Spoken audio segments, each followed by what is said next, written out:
Bienvenidos, qué bueno que nos acompañan. Soy Jennifer White y soy la directora de nuestro departamento de aprendizaje y liderazgo en Futures Without Violence. Gracias por acompañarnos. De hecho, también reconocemos al Consejo Nacional de Jueces de lo Familiar y Juveniles para este webinario. Antes de comenzar y de darles una semblanza de las participantes expositoras de hoy, les comento que este proyecto está financiado a través de un convenio de colaboración con la Oficina de Violencia contra las Mujeres. Estamos muy agradecidas del apoyo que ellas nos brindan para mejorar las habilidades judiciales en casos de abuso contra adultos mayores. El webinario de hoy es Factores de riesgo de abuso en contra de adultos mayores. ¿Qué es lo que los jueces deben saber? Nos acompañan la doctora Jennifer Story y la jueza Janice Martin. Un par de detalles acerca de nuestras maravillosas presentadoras que les comento. La doctora Jennifer Story es profesora asociada en psicología forense en la Escuela de Psicología, Universidad de Kent, en el Reino Unido. Su investigación se centra en la valoración y gestión de la violencia, incluyendo el abuso contra adultos mayores, acecho y violencia de pareja. La jueza Janice Martin es jueza retirada de Kentucky. Es docente veterana de la escuela judicial. También imparte diferentes talleres de casos. Les agradezco a ambas que nos acompañen y encabecen las presentaciones de hoy. Con ello, le voy a ceder primero la palabra a la doctora Story. Gracias. Hola a todas y todos, qué bueno que nos acompañan. Estoy muy emocionada de poderles hablar acerca de la evaluación de riesgos en casos de abuso contra nuestros adultos mayores. Como Jennifer lo dijo, yo vengo del Reino Unido. Les pongo un pequeño mapita y un señalador de en dónde estoy, al este del país, digo, para que se den una idea de en dónde me localizo. Como decía Jen, también yo soy investigadora, soy psicóloga, trabajo en la Universidad de Kent, que está por acá. Mi formación es en psicología forense, que esencialmente significa las áreas de la psicología que tienen que ver algo con la ley o el derecho. Puede ser el abuso en un entorno judicial o de procuración de justicia.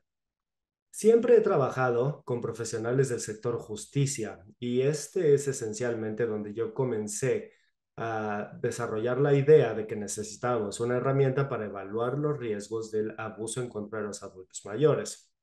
Hoy lo que les quiero detallar y cubrir es primeramente hablar de los factores empíricos de riesgo para el abuso contra los adultos mayores, sobre todo aquellos que son identificables por parte del entorno judicial y los factores de riesgos que puedan ser útiles para la gestión, potencialmente para establecer condiciones, sobre todo para un cambio, ¿no? Cosas en las que podamos incidir verdaderamente para tratar de prevenir la violencia en el futuro. Más que hacer una lista de factores de riesgo, lo que voy a hacer con ustedes es revisarlos y ver el impacto que tienen las decisiones judiciales de un caso. Hablaremos de casos y cómo evaluar los riesgos en ellos. Luego, quisiera dar una consideración a cómo utilizar mejor este tipo de investigación alrededor de la evaluación de riesgos en estos casos y cómo llevarlo al ejercicio profesional. Cuando hablamos de abuso contra adultos mayores, a veces es mejor explicar la definición primero. Mi tendencia es a seguir la definición de la Organización Mundial de la Salud de abuso y que establece el abuso de personas mayores, también conocido como de adultos mayores, es un acto intencional o omisión, es decir, aquí es donde el abandono o la negligencia pueden tomar participación por parte de un cuidador u otra persona que tiene relación de confianza o en la que se espera confianza y que puede causarle daño a un adulto de 60 años de edad o más.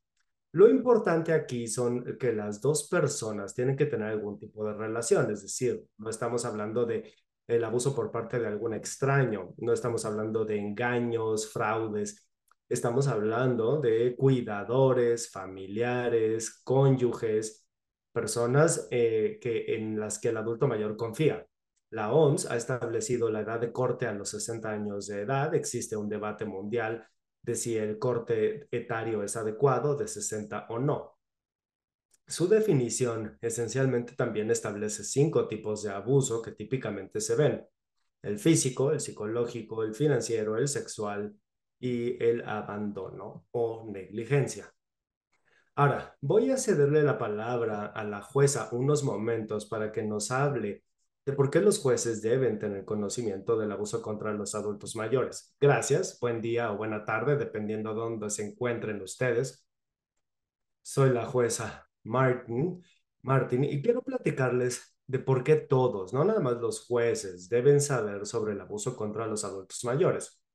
Dos razones que hay que pensar y que hay que saber y hay que estar preparados para trabajar. Eso es crítico porque ha habido un gran viraje en nuestra población, un viraje, me refiero a que están creciendo en edad y creciendo en edad, pero también a un ritmo acelerado, es decir, todos ustedes van a ver un incremento en adultos mayores que empezarán a solicitar servicios judiciales de su juzgado o los servicios que ustedes prestan. Y claramente van a haber más casos de abuso contra adultos mayores. Entonces tenemos que estar preparados.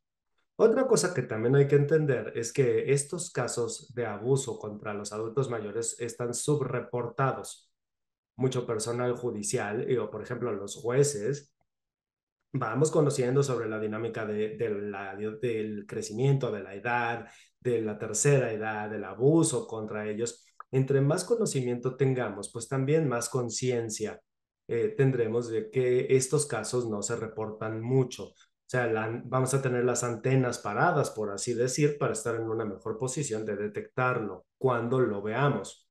Y por eso mismo es que debemos aprender acerca del abuso contra los adultos mayores. Por último, creo que este tema en el lado educativo es crítico, es decir, todos debemos mejorar nuestro desempeño laboral y no nada más es una cuestión que aplique para jueces, también trabajadores sociales, trabajadores APS, abogados, organizaciones comunitarias e integrantes de ellas, porque entre más sepamos del abuso en contra de los adultos mayores, mejores serán nuestras recomendaciones a la corte o al tribunal. Y para los jueces, entre más se vayan autoeducando o se vayan educando en este sentido, tendrán sentencia más adecuada y también las referencias serán más adecuadas para promover la integridad de la víctima, así como la rendición de cuentas del perpetrador. Si ustedes no están conscientes de lo que los proveedores de servicio en su comunidad hacen y el excelente trabajo que hacen, obviamente la referencia que harán a estos lugares son inadecuadas. Si ustedes desconocen las particularidades del abuso contra los adultos mayores, las sentencias se quedarán cortas y las órdenes judiciales también. Por eso es que es importante tener esta educación y formación. Doctora, si gusta usted pasar a la siguiente. Gracias. Ahora, esto es algo que me gustaría que todos entiendan. Los tribunales van a ver el abuso contra los adultos mayores en varios contextos. Muchas veces no traen este letrero de neón diciendo, este es un abuso contra adultos mayores. No, se pueden presentar en varios contextos. Y puede ser que hay un caso de robo, que pudiera ser pues literal, un caso de robo simple o de conducción bajo el influjo de sustancias, pero cuando pelamos las capas del caso, podemos encontrar que el victimario es el nieto que presuntamente vive con la abuela para ayudarla, pero en esencia está auto ayudándose, es decir, está tomando las finanzas de la abuela, el vehículo que estaba manejando cuando se le detuvo por la policía por conducir bajo el influjo.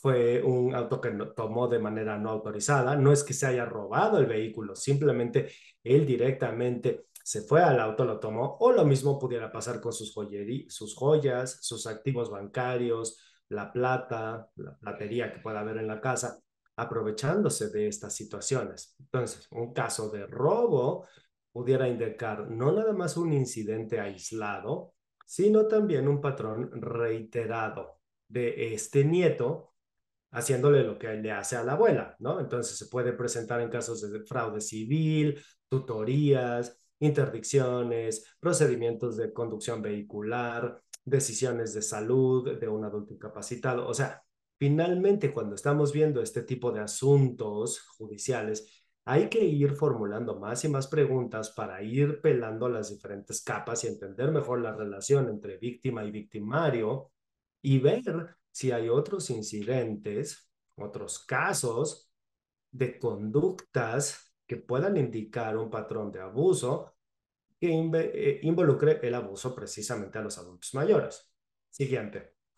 Lo que ya les había comentado hace rato es que el abuso en contra de los adultos mayores es un problema que va en aumento. A mí me sorprenden la cantidad de casos de este tipo que existen. Uno de cada 6 adultos mayores reportan algún tipo de abuso o lo denuncian. Lo que también hay que entender es que el abuso también es muy subreportado, es decir, por cada caso que efectivamente se denuncia, puede haber 26 o 27 casos que no se denunciaron. Vean la grave estadística aquí. En 2022 fueron 58 millones de adultos mayores, pero para el año 2050 se espera que la cuantía sea de 82 millones, poblacionalmente hablando, ¿verdad? Es una estadística impresionante porque estamos hablando de un incremento del 47%. Entonces, nuevamente, tengo que subrayarle a todos y todas la importancia crítica de que todos, es decir, todo el personal judicial, se eduque, se capacite en esta materia de abuso contra adultos mayores, porque los números van a la alza y además vienen en nuestro camino a futuro. Doctora Story, bueno, también tendría que decirles que desde el punto de vista del liderazgo judicial y del personal judicial también, todas y todos tenemos que tomar un rol de liderazgo con respecto a la educación sobre este tema de abuso contra los adultos mayores, no solamente jueces, también personal judicial, fiscales, abogados defensores, trabajadoras y trabajadores sociales, organizaciones comunitarias, proveedores de servicios. La razón por la que tenemos que hacerlo es porque todos desempeñamos un papel en gestionar proactivamente la violencia. ¿Cómo? Aprendiendo las potenciales valoraciones de riesgos y las herramientas de letalidad. Es decir, entre más sepamos cómo se conduce un victimario, cuáles son los riesgos del victimario y cuáles son las vulnerabilidades de la víctima, mejor nos va a ir en esta gestión de la violencia desde un punto de vista proactivo. También tenemos que entender cuáles son los servicios comunitarios para que podamos hacer las referencias o interconsultas adecuadas, es decir, cuáles son las instituciones más conducentes o más óptimas para este caso particular. Y por último, también tenemos que darnos cuenta de que tenemos un papel crítico que desempeñar todos nosotras y nosotros en el sistema judicial en este tema de reducción de la violencia. O sea, si nosotros estamos bien capacitados, bien enterados, sabemos de la evaluación de riesgos, sabemos de la evaluación de letalidad, no nada más podemos promover la integridad de la víctima, sino que también podemos hacer que el victimario rinda cuentas, porque de eso se trata también. Nosotros por eso tenemos un papel importantísimo en minimizar y detener esta violencia. Doctora Story, gracias. Y si bien es cierto que la jueza Martin nos ha expuesto la necesidad urgente y el incremento numérico y la poca denuncia que hay, la buena noticia es que sí hay esperanza a futuro en términos de que por fortuna, digo, lamentablemente tenemos poca investigación en esta área. Si vemos los estudios que se hacen en abuso, pues sabemos que la mayoría de los estudios son de abuso de pareja o infantil, etcétera. No es que desconozcamos la dinámica del abuso entre víctima y victimario. Sabemos suficiente acerca de los factores de riesgos generales y el tipo de valoraciones que podemos realizar para tener una adecuada gestión de riesgos también aquí en el abuso contra los adultos mayores. Eso es prometedor. Ahora, ¿qué sabemos de la dinámica? Los victimarios a menudo son los hijos adultos seguidos por los cónyuges. Esto lleva a veces a dinámicas familiares complicadas. Lo que hemos visto a menudo es que hay una falta de participación de la víctima con el sistema de justicia ¿Por qué? Porque están reteniendo ciertas ideas que les son complicadas. Vemos mucha ambivalencia. O sea, quieren que el abuso termine, pero siempre hay esta gran interrogante respecto de qué quieren hacer para que finalice el abuso. O sea, quieren que pare el abuso, pero también quieren proteger al victimario porque lo aman, porque es su familia, por razones de ese estilo puede ser, y por lo tanto no necesariamente quieren buscar una resolución a través del sistema. Vemos muchísima vergüenza y culpa o autoculpa, ¿no? A veces el adulto mayor está siendo abusado por su hijo adulto o hija adulta y esa sensación puede ser tremenda, ¿no? De decir, yo eduqué a mi hija e hijo y cómo me está haciendo esto a mí, cómo le voy a ir a contar esto a alguien más, es vergonzoso. Entonces, en realidad lo que hay que hacer es combinar a la participación victimal justamente para subir los números de denuncias que se presentan al tiempo que tratamos de mantener a estas personas dentro del propio sistema para la solución. Hay un estudio por ahí que va a salir pronto en el cual se ve el índice de abandono en las muestras de trabajo social, es decir, adultos mayores que reportaron o denunciaron algún tipo de abuso, pero con un trabajador social y que fueron ingresando al sistema. Bueno, resulta que un tercio de ellos abandonan el proceso en algún momento. Es decir, no hubo resolución positiva ante el abuso, simplemente entraron al sistema, no le dieron seguimiento, se salieron. Entonces, no nada más esta es una barrera o un obstáculo de que las personas no estén denunciando lo suficiente, sino que a veces incluso cuando denuncian no dan seguimiento. Entonces, sí se trata de invitar de parte que participen, de que le den seguimiento y a veces esto significa tener que ofrecer apoyo incluso al acusado. Hay víctimas que pueden decir, ¿sabes qué? Yo no soy necesariamente la víctima, es que eso es mi hijo, mi hija que tiene problemas de salud mental, problemas de adicciones, por favor, ayúdenlos a ellos y no a mí.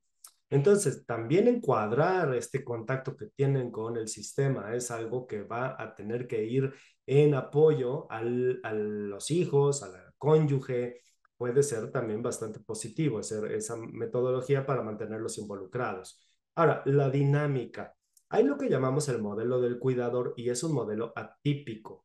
Cuando comenzó este tema por ahí de los años 80, la teoría predominante era que los adultos mayores son difíciles de cuidar, que es estresante cuidarlos, que es complicado y que pues la gente cotidiana a veces asume estos roles y a veces son muy presionados, quedan muy presionados, están muy estresados y por lo tanto en algún momento se quiebran y esto lleva a un abuso contra el adulto mayor. Incluso ha habido estudios sobre el efecto que el abuso tiene en el victimario, es decir, cómo se va a sentir el victimario porque de alguna manera fue abusivo. No es una narrativa que nosotros vayamos a aceptar necesariamente en otras formas de abuso, como por ejemplo violencia de pareja u otras. Y conforme ha ido avanzando el tiempo, por fortuna, lo que hemos visto en la literatura es que no era tan común. He visto un par de casos en los cuales hay un estrés auténtico del cuidador, donde la persona está tratando de cuidar a un cónyuge que está muy enfermo o enferma, pero muy a menudo también lo que llegamos a ver son victimarios que también están sufriendo o padeciendo varios problemas ellos mismos y entonces ingresan a estos comportamientos abusivos y a veces otros de índole penal también. Entonces ahí puede ser que haya muchos problemas de salud mental, de abuso de sustancias y muchas veces también hay una dependencia de la víctima. Entonces normalmente pensábamos que era al revés, pensábamos que iba a ser una víctima que en realidad es la que depende del agresor y por lo mismo es que se están estresando, están estresando a ese agresor, pero más bien es a la inversa, sino que más bien el agresor está dependiendo de la víctima para cuestiones de financiamiento, vivienda, ese tipo de cosas. Entonces en realidad el abuso de personas mayores se alinea mucho más de lo que nosotros sabemos de otro tipo de abuso doméstico, ¿no? Que son agresores que tienen diferentes problemas en sus vidas, que son lo que al final los llevan o puede ser que contribuya a que empiecen a hacerlo. No lo mitigan, no lo explica tampoco, no explican el hecho de lo que están haciendo, pero al final de cuentas esa constelación del riesgo es lo que está contribuyendo al abuso. Doctora Story, qué gusto que lo mencionó, porque desde la perspectiva judicial muchas veces escuchamos que el hecho de que el cuidador se estresa, esa suele ser la excusa. Y eso es muy importante para todos los participantes y todas las personas que están aquí, que no permitan que el estrés del cuidador entonces sea lo que resulta ser una excusa para el abuso. Y digo, tuvimos COVID, todo el mundo estaba lidiando con nietos y algunos otros miembros de nuestra familia a lo mejor estaban viviendo junto con nosotros. Definitivamente eso aún así no es una excusa para que se abuse, por ejemplo, a trillizos bajo los 3 años que están corriendo alrededor de la casa. Entonces, por favor, nada más tengan esta conciencia de que muchas veces el estrés de los cuidadores se usa como una excusa, pero no es algo que nosotros tendríamos que aceptar. Y gracias a propósito por compartir esto. Y me parece que también tenemos que pensar en, bueno, esa teoría probablemente sí salió de una perspectiva bastante estereotípica de los adultos mayores, ¿no? Era el modelo de estrés del cuidador, esta idea de cómo son y cómo se van a presentar y que son una carga, que son difíciles, todo este tipo de cuestiones que tenemos que desafiar en cuanto a estos estereotipos cuando vemos estos casos y no estar asumiendo este tipo de cosas. Al final, el fenómeno del abuso de personas mayores es mucho mayor a una sola teoría. No hay una sola teoría que explique por qué todo este abuso sucede. Todavía estamos trabajando como campo hacia eso, si en algún momento llegamos a ese punto. Y otra cosa que también nosotros sabemos son cuáles son los factores de riesgo. En 2020, de hecho, yo publiqué este artículo y yo saqué todos los estudios que yo pude encontrar sobre los factores de riesgo para el abuso de personas mayores y lo que hice fue ponerlos en conjunto. Entonces eran más o menos como 190 estudios en total.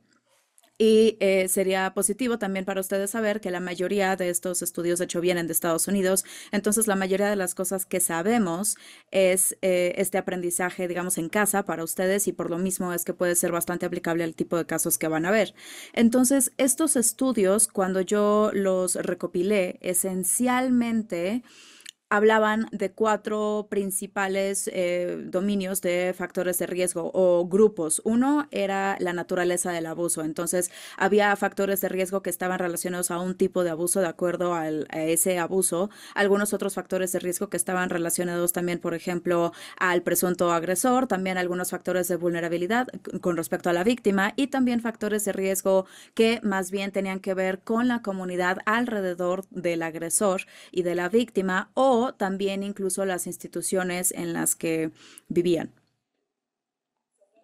Entonces lo que hice al final fue que recopilé todos estos factores de riesgo y creé una herramienta que se llama evaluación de daños a personas mayores o HOPE por sus siglas en inglés. Y básicamente esto es para ya sea daño que se intentó, si se amenazó, llevar a cabo, ya sea físico o serio, psicológicamente hablando, en donde tenemos el adulto mayor como víctima que puede ser vulnerable de diferentes formas. Puede ser debido a su salud física, a la edad, puede ser debido a la relación que tiene con el agresor y después tenemos a un agresor que tiene algún tipo de relación con la víctima. Entonces, no sería adecuado, por ejemplo, decir, por ejemplo, para la gente que a lo mejor estafa a personas mayores o en el teléfono, tiene que haber un contacto más personal. Entonces, en este contexto de lo que estamos hablando es que esta herramienta está llena de factores de riesgo dinámicos. Son factores de riesgo que sí podemos cambiar. De hecho, podemos cambiar en estas diferentes áreas. Y, por ejemplo, nosotros sabemos que la edad puede estar relacionada con la agresión. Muchas veces vemos que eso es más probable en personas que tienen sus 20, por ejemplo, que están en esa década, a comparación de las personas que tienen 70 y tantos. Vemos más tendencias en hombres que en mujeres, pero podemos cambiar, no podemos cambiar esos factores. No hay nada que podamos hacer para mover, digamos, eso. Nada más tenemos que esperar a que alguien, pues, envejezca, digamos, o se haga más grande y tampoco el género. Em, entonces, lo que esta herramienta hace es que se enfoca en estos factores de riesgo que los vamos a revisar en un momento, que sí son los que podemos tratar de mitigar, podemos tratar de poner ciertas barreras, podemos tratar de ejercer cierto cambio para de esa manera prevenir que haya abuso futuro para personas mayores. La intención aquí es predecir y ver cuáles son los casos que van a ser de más alto riesgo, pero al mismo tiempo ayudar a la persona que está utilizando esta herramienta para poder prevenir que el daño persista. La herramienta utiliza algo que es la estructura profesional de juicio o método. Probablemente lo hayan escuchado de algún otro tipo de casos, como por ejemplo la HCR 20, que es una muy común que también toma esta misma estructura, pero bueno, básicamente la parte más importante de esta estructura es que tiene que funcionar como una guía, esa es la intención. No se trata de necesariamente nada más hacer un ejercicio de palomear cosas, sino más bien la intención es ayudar al evaluador a considerar estos factores de riesgo que sabemos que van a estar relacionados con el riesgo y después tomar decisiones con respecto a esa gestión de riesgo y el riesgo en general de acuerdo a esas consideraciones. Entonces está basado en el juicio, no se trata de quitar todo el juicio profesional. Esa no es la intención. Entonces lo que voy a hacer ahora, en lugar de enlistarlos, estos factores de riesgo, vamos a empezar con el ejemplo que teníamos de un caso y después vamos a ver algunos de los factores de riesgo en ese caso. Este es un caso que de hecho sí llegó a juicio y se fijó una fianza. Hay que nada más pensar en eso después de que ya se había fijado la fianza y después de que se consideraron los factores de riesgo, pues entonces podemos revisar cómo ese conocimiento de riesgo pudo haber impactado las condiciones de fianza que a lo mejor ustedes hubieran podido fijar o cómo se hubiera podido gestionar en todo caso. Entonces, nuestro caso involucra a Justin, que es nuestro agresor, y Dorothy. Y bueno, nada más aquí una nota, este es un caso real y sí también involucra violencia física, entonces voy a hablar un poquito de eso ahora. Entonces, Dorothy es una mujer de 70 años, es madre de Justin. Justin tiene 36 años. El papá de Justin se llama William, él tiene 73 años.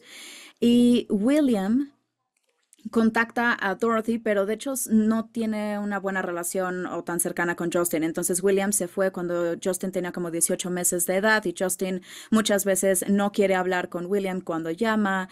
William nunca realmente ha visitado la casa en donde vive Justin con su madre. Justin sí vivió muy brevemente hace como 5 años con su padre, pero bueno, por diferentes instancias eso no fue muy bien, principalmente por que Justin tenía un problema con la bebida en ese momento. Entonces, aquí vamos a hacer de cuenta que estamos en 2019 y que fue cuando surgió este caso y llegó a juicio. Y entonces Dorothy reportó que Justin la había empujado al piso, que repetidamente la había pateado, la había golpeado y había amenazado con matarla. Cuando la policía llegó, vieron que Dorothy tenía moretones visibles cuando también la llevaron al hospital. Dorothy reportó que ella temía por su vida y que le había pedido a Justin que se fuera, pero él no lo había escuchado.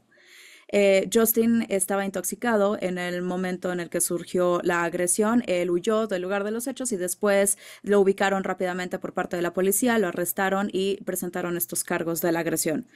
Cuando se le entrevistó, Justin negó la agresión y él dijo que lo más probable era que su madre se había caído y entonces por eso tenía estos moretones.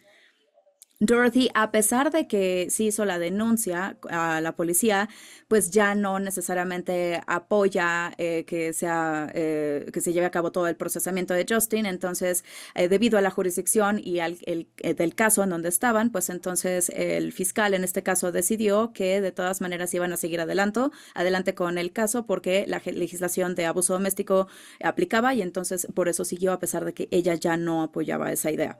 Entonces, bueno, ¿qué es lo que nosotros sabemos de nuestro agresor, en este caso Justin? Bueno, pues en su juventud Dorothy reportó que era violento con ella, más o menos esto sucedió 12 ocasiones, fue antes de que él fuera un adulto. Ella también reportó que a veces pues la cacheteaba, la golpeaba, le escupía, estaba utilizando marihuana también y no se graduó de la preparatoria. Dorothy dijo que una vez que ya llegó a ser un adulto, ya al final como que fue amigable y amoroso otra vez, así es como básicamente ella lo describía.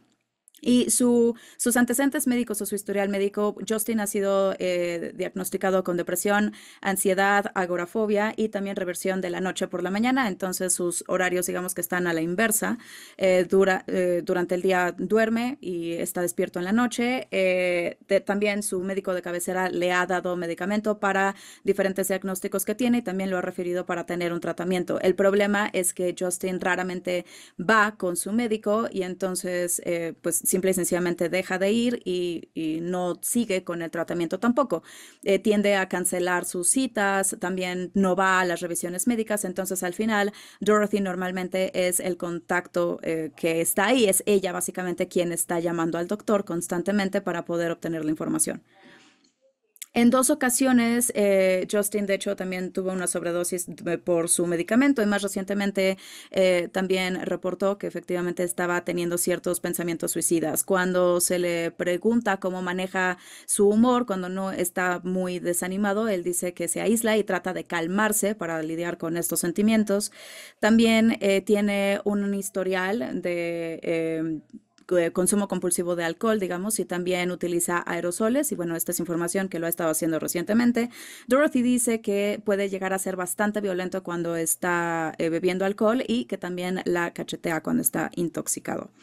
Socialmente hablando, estamos viendo que Justin normalmente está en línea, como a las 3 de la mañana, por ejemplo, y entonces no se despierta hasta que ya es tarde. Rara vez deja su casa, se ha reportado que puede ser que lo hace una o dos veces a la semana. Él dice que su apoyo viene de su madre, de sus amigos en línea, está desempleado, de hecho, en diferentes ocasiones, en dos ocasiones, de hecho, se le ha encontrado que no es apto para tener un trabajo, pero de cualquier manera no tiene un empleo como tal y por lo tanto es que depende totalmente financieramente de Dorothy, que es su madre. El médico general, de hecho, lo ha descrito como que es como un niño, un tanto infantil y que no estaba dispuesto a tomar responsabilidad por su vida. Y no que necesariamente fuera como infantil mentalmente, sino que esa era la forma en la que estaba respondiendo a responsabilidades diarias y también a tareas diarias. Dorothy dice que Justin no tiene ningún respeto para las mujeres, que espera que ellas hagan todas las tareas o todos los quehaceres y que sean castigadas como un hombre. Su antecedente penal tuvo en 2003 una amonestación por daño a propiedad ajena, entonces, bueno, estamos pretendiendo que ahorita es 2019, les recuerdo. Y Dorothy ha llamado 4 veces a la policía debido a miedo y también a abuso verbal cuando está intoxicado, es decir, cuando llega a la casa. Y también él tiene registros policíacos de agresiones, tanto para conocidos que son hombres o mujeres. Y bueno, ninguno de ellos en realidad nunca llegaron a nada, nunca se les sentenció de ninguna manera, pero bueno, sí han sido denunciados, que efectivamente Justin los agredió y también ha tenido múltiples contactos con la policía por haber comprado pues estos que son como estas armas, digamos, de armas marciales y también suele ordenar este tipo de cuchillos, digamos, que son ilegales y entonces muchas veces los confiscan y la policía llega y le dicen que deje de hacerlo y bueno, pues a él realmente no le interesa mucho y lo sigue haciendo. Muy bien, Dorothy. Entonces, cuando se le pregunta, Dorothy describe a Justin como un maravilloso hijo que es cariñoso, es muy buena compañía y que la hace reír. De hecho, también ella durante un tiempo ha estado tratando de proteger a Justin, está tratando de darle pues un refugio al no denunciar el abuso, porque de hecho ya este abuso lleva más o menos como 5 años o más, pero no lo quiso denunciar. ¿Por qué? Porque lo estaba tratando de proteger. También parece que no lo ha siquiera denunciado informalmente, entonces los miembros de su familia incluso han dicho que tampoco lo ha hecho de forma informal.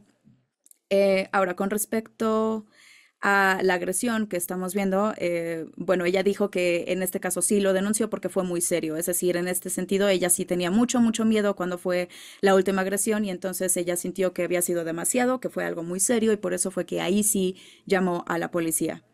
Dorothy padece de problemas de movilidad y se cae, entonces tiene un sobrepeso significativo y de hecho cuando ella se cae, Justin no la puede levantar, de hecho tiene que pedir ayuda, también batalla muchas veces para poder enderezarse y entonces también tiene ahí algo que le puede ayudar y también tiene algunos cuidadores de salud que van a su casa y también tiene una alarma personal que puede presionar, que de hecho así es como ella ha estado contactando a la policía cuando, por ejemplo, se cayó en el momento en el que Justin la agredió.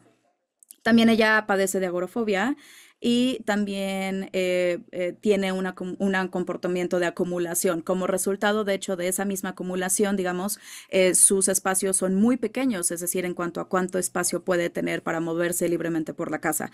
Justin dice que él es cuidador para Dorothy, sin embargo, una evaluación se llevó a cabo después del arresto y entonces se concluyó que pues de hecho ella no confía ni en él para nada, sino que más bien los profesionales externos son los que ven por todas sus necesidades y Justin no le está apoyando a pesar de que dice que lo hace. Y la familia extendida de Dorothy vive lejos y después de la agresión ella ha expresado que le gustaría mudarse más cerca de ellos.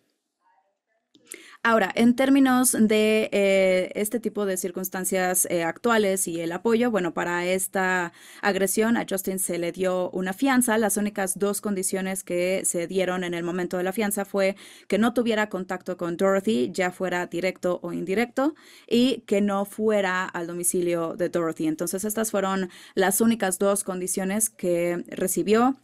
No hubo condiciones con respecto a en dónde tendría que residir, porque estaba viviendo con ella, pero pues ahora no podía acercarse a su domicilio. Entonces, al final, él escogió irse a vivir con su padre. Entonces, William en este momento pues está jubilado, vive él solo y también él tiene un comportamiento de acumulación. Y William, de hecho, también está bajo tratamiento de cáncer de próstata en este momento. No hubo una evaluación que se hubiera llevado a cabo en este punto con respecto a si tendría que irse a vivir con William o no, y el juzgado pues no sabía que al final de cuentas fue a donde pues iba a llegar, entonces pues eso no surgió en ese momento. Dorothy, la familia de hecho apoya que pueda estar más cerca de ella. Y bueno, Dorothy también se le brindó planeación de seguridad, así como también servicios de seguridad domiciliaria y bueno, sigue teniendo su alarma. Entonces, básicamente en ese punto es en el que estamos en este momento. En este caso en particular, entonces, no se llevó a cabo ningún tipo de evaluación de riesgo en ningún momento. Entonces, ahora lo que vamos a hacer es, vamos a ver cómo se vería una evaluación de riesgo si se hubiera hecho y qué es lo que eso nos hubiera dado como resultado. Vamos a ver los cuatro dominios y lo que van a notar es que algunos de estos factores de riesgo los van a poder reconocer de otro tipo de ofensas. Algunas cosas como por ejemplo abuso de sustancias, eso es muy recurrente porque suele ser algo que genera muchos problemas en la vida de una persona y es un factor de riesgo para diferentes agresiones. Lo que sí van a ver es que muchos de estos factores de riesgo de hecho no surgen en otro tipo de comportamiento criminal o del comportamiento en general y por eso es que no podemos tomar una evaluación de riesgo o una herramienta de este tipo para otro tipo de violencia, sino que más bien es algo que tiene que salir de la literatura que hay de este tipo de abuso específico. Entonces, el primer conjunto de factores de riesgo tienen que ver con la naturaleza del abuso. Estos factores de riesgo tienen que ver con, bueno, qué tipo de abuso está sucediendo aquí. Tenemos que identificar el tipo de abuso que está ocurriendo. Y entonces, en este caso en particular, no tenemos ningún abandono o negligencia que está sucediendo. A pesar de que Justin dice que él es cuidador, no lo es.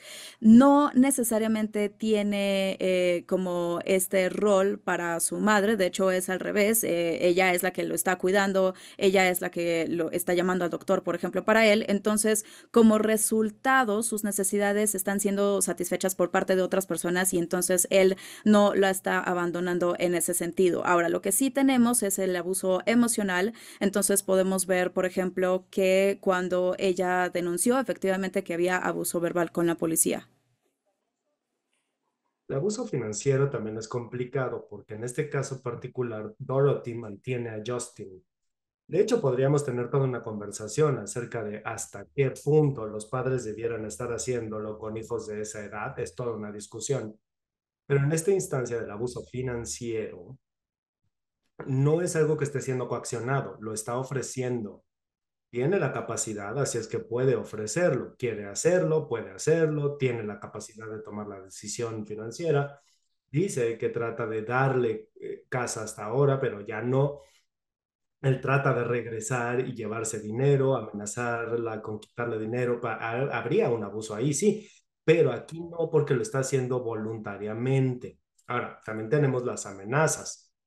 En el delito principal al que nos referimos, amenazas de matar, E incluso diría yo que de las llamadas a la policía hay cierta intimidación cuando él se intoxica. Le preocupa, le acongoja, sobre todo cuando él bebe demasiado. Ahora, también tenemos algo de abuso físico en el delito actual. Lo que indica es que es algo que ha estado ocurriendo por unos 5 años. Ahora que sabemos con qué abuso estamos lidiando, pues necesitaríamos saber cuál es el curso del abuso, es decir, cómo se ha ido viendo. Lo que notamos es que es un abuso persistente, es decir, es crónico, es duradero, es algo que ha estado dándose por 5 años y es un abuso continuo, que es una inquietud, ¿no? Un abuso que ocurre por largos plazos, pues obviamente tiene la tendencia a continuar. También tenemos un abuso que va en aumento, es decir, empeora al paso del tiempo, y esto es parecido a otros tipos de violencia cuando vemos un escalamiento en la frecuencia del abuso o en la diversidad y gravedad del mismo. Eso es una inquietud porque evidentemente puede perpetuarse y perdurar en el tiempo. Dorothy ha denunciado que la ofensa es recurrente y que va siendo más y más grave. Lo que no hay al momento todavía son violaciones a las condiciones, es decir, no ha habido ninguna condición alrededor del abuso de adultos mayores, no ha sido denunciado, no hay ninguna condicionante en su contra todavía, por eso es que no se refleja. Ahora bien, pensando más profundamente en Justin y qué es lo que le está pasando a él. Justin no está desplegando ningún problema físico de salud que sepamos pudiera estar relacionado con la continuación del abuso. Lo que sí vemos son una serie de problemas de salud mental. Tiene algunos diagnósticos ya, está tomando medicamentos, tiene intentos suicidas pasados y actualmente tiene ciertas ideaciones suicidas, es decir, está presente, está diagnosticado y es una inquietud en este caso. Para efectos de lo que la investigación nos dice es que probablemente va a continuar, pero también Justin tiene problemas con el uso de sustancias. Esto lo medimos no solamente en el sentido de cuánto bebió o qué drogas utilizó, lo vamos a ir viendo más en términos del funcionamiento de salud, del funcionamiento social, si está afectando o no su vida. Y desde este uso prolongado de drogas y alcohol, sabemos que está atado a la violencia, es decir, se intoxica y entonces lastima a los demás. Eso obviamente es un problema, es una preocupación. Pero también tenemos una dependencia. Debemos preocuparnos de victimarios que dependen de otras personas. En este caso, Justin depende de su madre. Así que él depende de la mamá financieramente porque él no trabaja y también como lo refería anteriormente, es una presentación elocuente de un victimario que depende de la víctima y no a la inversa. ¿Sí? Ahora, otro problema que vemos con Justin es que está teniendo problemas de estrés y afrontamiento. Lo que es interesante con estos rubros es que la investigación nos dice que cuando tenemos victimarios que se sienten estresados, que sienten que se les pide demasiado y que no lo pueden cumplir, es gente que está en riesgo de seguir el abuso. No es tanto en el sentido de si uno cree que están pasando por demasiadas cosas, más bien es como ellos perciben y sienten la situación. Es, pues sí, una valoración subjetiva del estrés. Nuevamente de vuelta a nuestra conversación sobre los cuidadores. No es que él tenga tantísimas responsabilidades como cuidador que lo ha estresado y molestado. Más bien, él está estresado por la vida cotidiana. Simplemente no tiene la capacidad de afrontar las tareas generales que ustedes y yo hacemos a diario. No puede ir al médico, pareciera que no puede salir de la casa más de 1 o 2 veces a la semana, pareciera que no puede mantener relaciones, entonces no está afrontando la cotidianidad de la vida. Su médico de cabecera lo ha descrito como infantil y él ha aceptado que la forma de afrontar las cosas es aislándose y simplemente no ir a las citas, no ir a las consultas, en fin, ¿no? Eso es una preocupación para nosotros porque él siente que está estresado y que no puede enfrentarlo. Ahora, esto tampoco va a excusar su conducta, pero sí es una explicación y es un foco rojo para nosotros, ¿no? Nos indica, hay que ayudar a esta persona también para que sepa manejar mejor la vida porque no lo está haciendo. Otra cosa que vemos son actitudes problemáticas. Hay unos cuantos tipos, porque nos preocupan los victimarios que no quieren ser cuidadores y lo son. Victimarios que tienen actitudes negativas en contra de personas adultas mayores y también los victimarios que tienen actitudes respecto de los derechos de los demás, cosa que también vemos en todo tipo de lesiones, ¿no? Los victimarios que creen que sus derechos son más importantes que los demás y por lo tanto se vale lastimar a la mamá. Acá lo que preocupa es que él está negando el abuso. Él dice que la mamá se cayó, que ya por sí mismo no es necesario, necesariamente eh, la justificación suficiente, ¿no? O sea, es gente que va a negar las cosas porque no quieren tener problemas legales ni ir a la cárcel. Eso es algo común, la negación, ¿no? La negación que también, pues obviamente le exime de la responsabilidad de su comportamiento. Tiene un historial de comportamientos delictivos en otras instancias. La mamá nos ha dicho que tiene malas actitudes respecto de las mujeres en la concepción de cuál es el lugar que le corresponde a la mujer y cómo deben ser castigadas. Tampoco hay ningún indicativo de que él sienta arrepentimiento, empatía por su madre en términos de lo que está ocurriendo aquí. Es decir, no está demostrando ninguna de estas señales positivas a estas actitudes. Es todo lo contrario, niega las cosas, no se hace responsable y está causando daño a las personas. Justin no tiene un historial de victimización por sí misma. En este caso, sabemos que esto puede estar vinculado con algún abuso futuro. O sea, el historial de victimización en la infancia o en la adolescencia pudiera derivar en victimización en la edad adulta. Este no es el caso de él. Por último, con Justin vemos problemas con las relaciones, es decir, lo que él tiene son una serie de problemas para establecer y mantener relaciones en su vida. Está en conflicto con los demás, hay agresiones a sus conocidos, se aísla, solamente tiene contacto con la gente en línea, pocas veces sale de casa, entonces en realidad no tiene relaciones buenas y positivas en su vida, excepto por la de su mamá. Esto obviamente es una gran preocupación para nosotros, tendríamos que abordarlo. Ahora, en términos de Dorothy, el problema importante de la vulnerabilidad de la víctima es que no es culpa de la víctima, punto uno, que una persona esté siendo lastimada no es culpa de la persona misma, ¿no? Lo que sí la investigación nos dice que la presencia de estos factores ponen a las víctimas en un mayor riesgo si estas vulnerabilidades existen. Van a ver que los nombres de los factores de riesgo son los mismos que los factores de riesgo del victimario, pero las conexiones, las razones o los indicadores que estamos buscando son distintos en estas instancias. Entonces, lo que tenemos en este caso es Dorothy sí tiene un problema de salud física. Sus temas de movilidad, ya lo hemos discutido, que la hacen pues obviamente más vulnerable. Por ejemplo, en el incidente principal, ella fue empujada al piso y la patearon. Supimos que no se podía parar desde esa posición, entonces eso la hace muy vulnerable. También sabemos que hay un tema de agorafobia, ¿no? Y eso también la pone en un mayor nivel de riesgo. Estadísticamente lo sabemos, pero también lógicamente ella tiene miedo de salir a la casa y aparte vive con el victimario. Entonces está encerrada ahí, no se puede proteger, no se puede salir. No hay problemas conocidos de abuso de sustancias en el caso de Dorothy y ella no es dependiente de su hijo, ¿sí? Esto fue evaluado y se determinó que no estaba presente en este caso. Ahora, lo que sí nos preocupa es su nivel de estrés y su afrontamiento. Le preocupa claramente, tiene miedo por su vida, pues obviamente es un incidente gravísimo, está preocupada. Sí ha llamado a la policía en el pasado, o sea, ya lo ha hecho, pero ahí es donde termina el problema. Es decir, no se aferra a la ayuda cuando se le ofrece. Este es el primer reporte, la primera denuncia integral que hace, ¿no? Y también se quiere replegar, es decir, ya no quiere proceder judicialmente en tribunal. Entonces, pues sí, también es preocupante que solo tenemos una denuncia en 5 años y que ahora la está desistiendo, ¿no? O sea, hay estrés, no hay afrontamiento. Otro tema que por acá cae es la conducta esta de acumulamiento.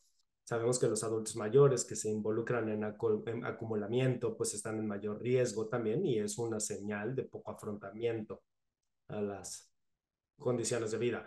También pudiera preocupar un poco algunas de las actitudes, o sea, queremos preocuparnos por las víctimas que incluso minimizan el abuso o que tienen actitudes inconsistentes sobre el victimario y el riesgo que representan.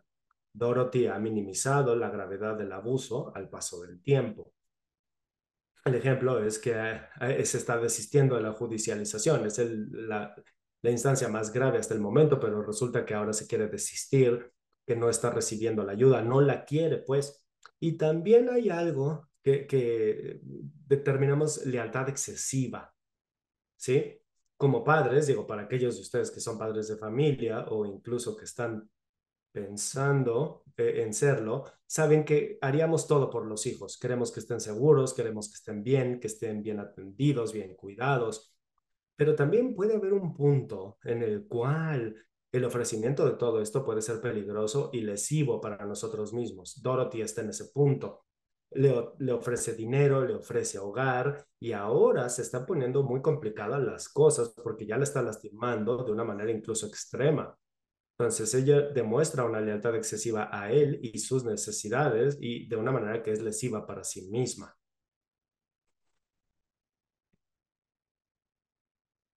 Historial de victimización. Ya habíamos dicho en la parte anterior, pero una cosa triste acá es que la gente que es victimizada, fue victimizada durante la vida, pues muy factiblemente serán revictimizados más adelante. Dado que ella tiene historial de victimización, en este caso de Justin, cuando era más joven ella, pues evidentemente está en un mayor riesgo de que suceda lo mismo a futuro. Y por último, relaciones o problemas con las relaciones. Acá la víctima con el victimario ya es un riesgo per se, han estado viviendo juntos, ya se ha dicho, pero lo que realmente me preocupa en esta instancia es que ella está muy aislada socialmente, tiene pocas relaciones en su vida, la familia está lejos, es agorafóbica, así que no sale de la casa, no tiene a quién más recurrir, no hay más gente que se dé cuenta del abuso y que pueda intervenir. Así que hay un altísimo riesgo ahí por no tener una red de apoyo social. Ahora, la última categoría serían los factores de respuesta comunitarios e institucionales. Aquí vamos a tratar de darle la vuelta a las dos cosas para ver si tenemos buenos apoyos. En términos de los problemas con la disponibilidad. En este caso, estamos en un lugar medio extraño, ¿no? Porque yo quisiera saber más acerca de en dónde va a vivir el victimario, dónde va a vivir la víctima para poder darle salida a esto, pero de momento no nos preocupa tanto porque el victimario tiene a dónde ir, es decir, el papá le ha ofrecido un lugar donde vivir, el médico también puede facilitar acceso a los apoyos adecuados, es decir, de salud mental, asistencia de abuso de sustancias, son cosas que debiera ver, ¿no? Donde, más allá del dónde va a vivir, pero de que existen recursos a disposición, los hay. Dorothy igual tiene una familia que quiere ayudar y tiene apoyos de los servicios locales a disposición, entonces eso no nos preocupa. Lo que sí preocupa es la accesibilidad, es decir, si pueden llegar a los recursos que necesitan. Para el caso de Justin, con su agorafobia y ansiedad social, pues a menudo él simple y llanamente no sale, no va a tratamiento, no va al médico. Entonces, esa es una preocupación. Para Dorothy, la familia está en otra ciudad y ella no siempre es físicamente capaz de moverse y también es agorafóbica. Entonces, aquí mi ponderación es que ambos no pueden llegar a la ayuda que requieren, o sea, físicamente no pueden ir. Ahora, costeabilidad. Todo lo que necesitan de momento es gratuito, así es que no nos preocupa que puedan o no costear los apoyos y recursos que necesitan. Aceptabilidad. Bueno, este es de los últimos ya para nosotros. Justin nunca ha aceptado la ayuda, ¿eh? Casi no va al médico, eh, no recibe tratamientos, no participa en ellos. Yo sospecho que eso va a seguir siendo un problema, entonces el término de la aceptabilidad es difícil para él. Dorothy sí acepta ayuda para la salud física, para la salud mental, pero no estoy totalmente segura de que vaya a aceptar ayuda en relación con su integridad, con sus actitudes respecto de su hijo. Esas situaciones no, o sea, cuando menos no desde el ángulo judicial. o de una judicialización. Entonces, quién sabe cómo vaya a terminar eso hacia futuro. Y no hay problemas con respecto a qué tan adecuados son los recursos o las soluciones. Al momento, los servicios de salud, el médico general, pues están operando, funcionan para ambos. Entonces, todos estos son los factores de riesgo que queremos considerar en el caso. Ahora, quisiera que pensemos o que los voy a ir guiando sobre cómo estos factores de riesgo nos ayudan a reducirlo. O sea, sabemos que hay una serie de riesgos presentes en el caso. La pregunta ahora es cómo prevenir el daño, cómo nos va a ayudar esto en nuestro trabajo, porque nuestro trabajo es justamente bajar estas barreras. Perdón, ¿pudiera hacer acá una pregunta, sobre todo sobre la diapositiva anterior, que es la 28? Si te regresas, gracias. A ver, ayúdame con este último, donde dice problemas con la naturaleza y calidad de los recursos. Digo, a mí me preocupa, ¿no? Porque si bien es cierto que Justin sí estaba viendo a un médico general, no había ninguna interconsulta, particularmente con alguien que pudiera dar tratamiento al componente psicológico. O sea, como que esa parte del tratamiento no estaría disponible. Me preocupa que un médico general empiece a recetar medicamentos, a diferencia de alguien que sí pudiera tener más expertise. Sí. Bueno, a ver, sí lo mandaron a la interconsulta de los servicios adecuados. Simplemente ello no fue. Ok, ¿qué fue? ¿Un psicólogo, un psiquiatra, algo así? Me cuesta trabajo recordar específicamente qué fue, pero sí fue a tratamiento por abuso de sustancias. Lo mandaron a un programa de salud mental, eh, y Justin, creo que lo dieron de baja del tratamiento por abuso de sustancias. Muy rápidamente se salió de ahí, pues, y también dejó de asistir a las citas médicas del psicólogo y o psiquiatra. O sea, digo, no lo mencioné.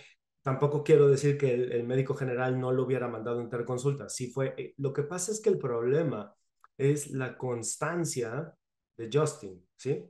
Ya, entiendo. Muchas gracias por esa aclaración. Bien, entonces, Hope establece cuatro categorías de gestión, cuatro cosas que debemos pensar. La primera es el monitoreo, es decir, de qué manera vamos a revisar, observar el comportamiento del victimario, de manera que si cambia el riesgo, lo vamos a saber, cómo darle seguimiento. El segundo es tratamiento, es decir, qué estrategias de rehabilitación para el victimario pudieran presentarse, implementarse para poder gestionar el riesgo que representan.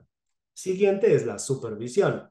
Y bueno, este también es bien importante en el sistema de justicia penal en términos de qué restricciones podemos imponerle a las libertades del victimario de manera que también podamos gestionar el riesgo que representan, es decir, algún tipo de medida precautoria.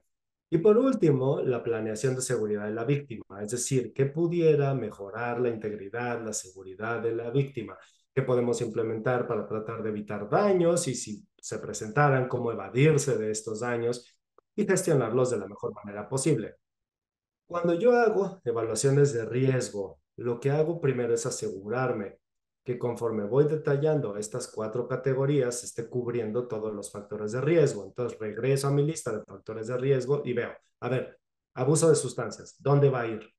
Voy a ir a monitorear, tratar, supervisar, bien, pero también necesito asegurarme que todo factor de riesgo caiga o aterrice en una de estas categorías. Entonces, por ejemplo, vamos a revisarlos y bueno, también por cuestión de tiempo, ay, discúlpenme, ok, ahí está. Entonces, si empezamos con la parte de monitoreo, para este propósito, bueno, también si alguien tiene algún pensamiento o reflexión, con mucho gusto lo pueden poner en el chat para describir cómo ustedes mantendrían o le echarían el ojo a este caso, cómo monitorían, por ejemplo, este riesgo que representa Justin para Dorothy. Y ya después yo puedo tal vez mencionar algunas de mis reflexiones conforme vayan surgiendo las de ustedes. Para mí, Bajo la parte de monitoreo, dados los factores de riesgo que tenemos, yo verdaderamente quisiera revisar su estatus de salud mental, así como también en la parte de abuso de sustancias y sus niveles de estrés. Yo considero que esos son muy importantes para él, para ver cómo va y pues echarle un ojo a todas esas cuestiones. Y para la parte de Dorothy, a mí me gustaría saber un poco sobre sus actitudes, cómo es que ella estaba afrontando, hasta qué punto también estaba aislada socialmente. Entonces, mis recomendaciones, sí, excelente, Lana, ese es un buen punto para la parte del tratamiento, ¿no? Para el monitoreo, yo lo que quería, bueno, es el médico general y bueno, también un poco de servicios más específicos para darle seguimiento. Como quiera que eso se viera, justo como la jueza Martin lo mencionó, pueden ser psiquiatras, psicólogos, tenemos diferentes tipos de clínicas de salud mental como opciones a donde la gente puede acudir, un contacto regular con ellos para poder monitorear cómo va. Yo pensé que también sería importante tener a un trabajador social o un enlace para víctimas que a lo mejor le diera seguimiento a Dorothy, por ejemplo, desde el ángulo del abuso, y después también utilizar a los cuidadores actuales, ¿no? Los profesionales que la van y la ven muy frecuentemente, hablar con ellas, esas personas, ver qué es lo que está sucediendo y también dar seguimiento tanto como sea posible para poder mantener un ojo sobre la situación que pudiera ser incluso día a día, dado su nivel de necesidad.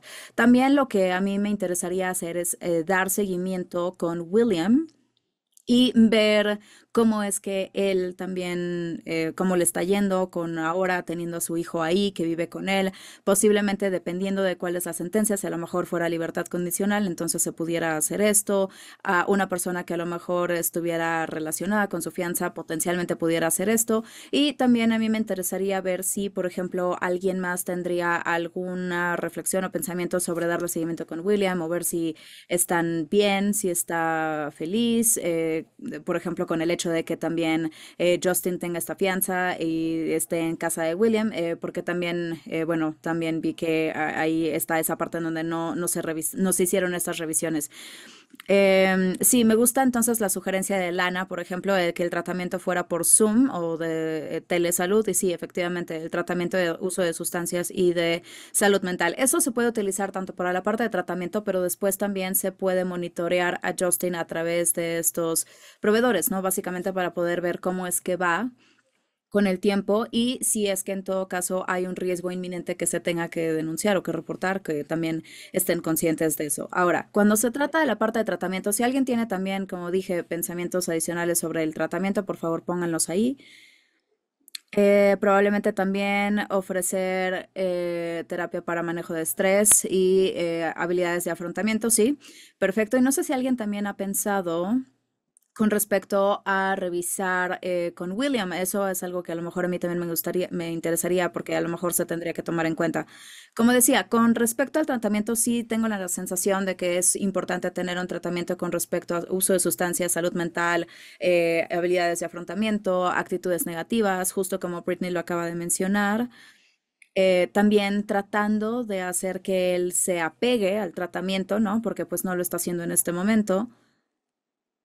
También algo que se enfoque en disminuir su dependencia en su madre y que pueda desarrollar también sus habilidades para las relaciones interpersonales que son bastante pues malas en este momento. Hay algunas ideas ahí, por ejemplo, tratamiento farmacológico, puede ser una orden, un mandato de tratamiento comunitario que tenga que hacerlo porque no está haciéndolo en este momento, tratamiento de uso de sustancias, también consejería para sus diferentes condiciones mentales, malas relaciones, sus problemas de socialización y también capacitación para tratar de tener habilidades de empleo para que entonces pueda afrontar con la vida día a día un poco mejor y que también pueda separarse de su madre. Hay un comentario por acá de Amaryllis que dice, debido a que su padre también es un adulto mayor, pudiera ser que ese sí fuera un problema, que fuera su plan de vivienda. Yo preferiría una vivienda alternativa o tratamiento que se estipule que pudiera a lo mejor ayudarlo en ese sentido y bueno, también el tratamiento de salud mental y de tratamiento de sustancias. Sí, definitivamente yo estoy de acuerdo con eso, creo que es una buena perspectiva para este caso. Muy bien. Después tenemos la parte de supervisión. Entonces aquí es pensar en qué es lo que tenemos ya implementado. Lo que ya tenemos ahorita es una orden de no contacto y también de no visita, digamos, con Dorothy. Entonces mi pregunta para esta audiencia, porque me parece que ustedes también tienen un lugar único para poder comentar al respecto, ¿ustedes estarían feliz con eso? Puede ser sí o no, si están contentos o conformes con esto. Y en todo caso podrían indicar si quisieran algo más, si quisieran algo diferente para este caso en específico. Verónica dice rehabilitación y desarrollo de trabajo para William para fomentar la autonomía. Tal vez eso puede ayudar a reducir el estrés y los detonantes. Sí, definitivamente queremos que sea autónomo, ¿no? Esto no es sostenible, la forma en la que está viviendo con su madre. Entonces, bueno, ¿alguna reflexión o pensamiento con respecto a si están contentos, contentas con estas órdenes actualmente? Sí, la libertad condicional pudiera ayudar también, dice Lana.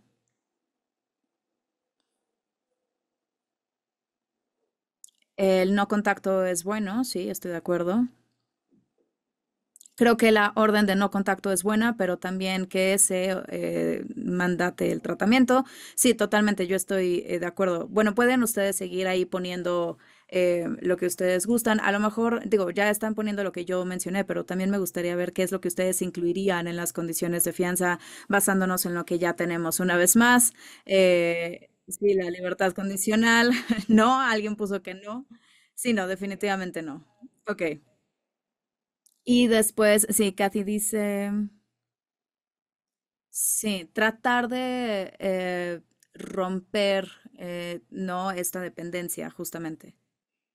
Ok, bueno, mis pensamientos adicionales eran similares a lo que se mencionó, una orden de tratamiento, es decir, ahí sí obligar a que vaya y asista al tratamiento porque eso no lo está haciendo tan bien.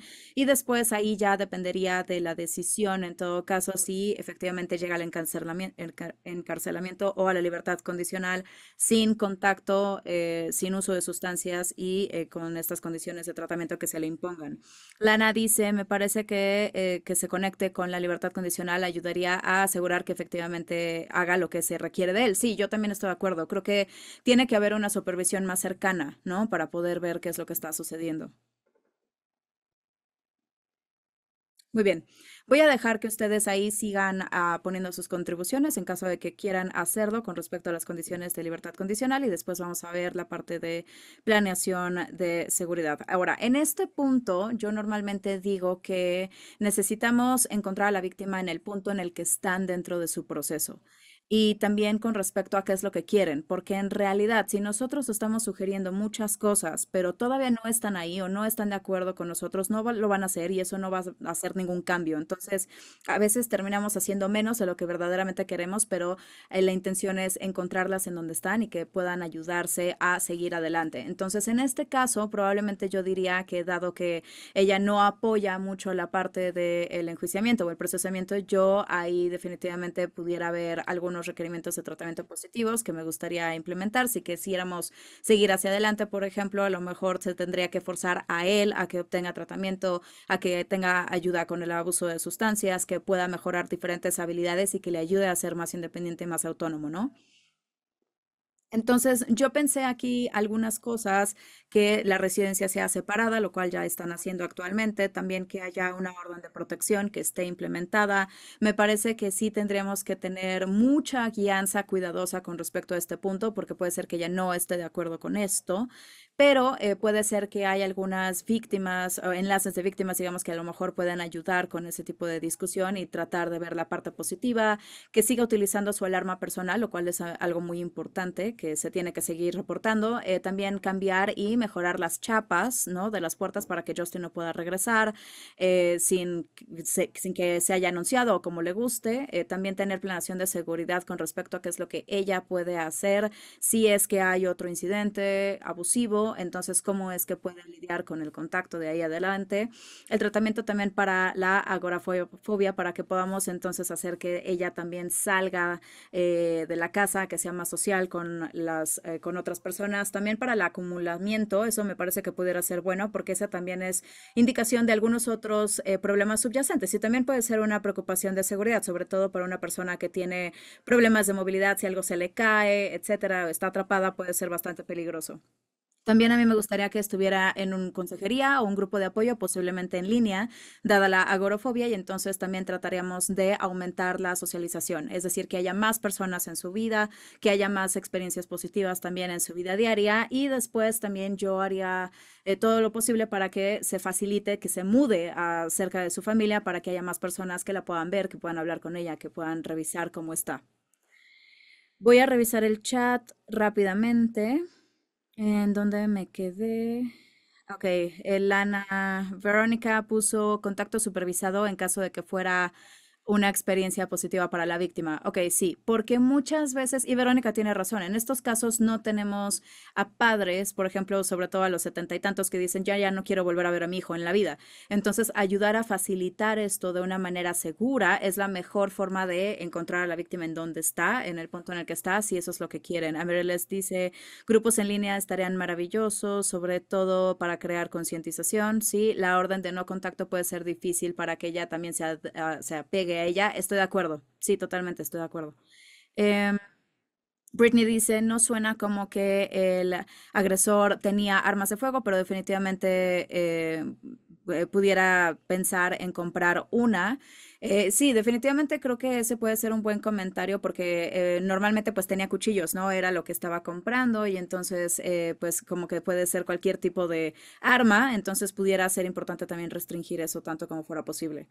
Una reflexión final con respecto a la planeación de seguridad de la víctima. ¿A alguien le preocupa a alguien más? Es decir, ¿pensamos que hay alguna otra víctima potencial?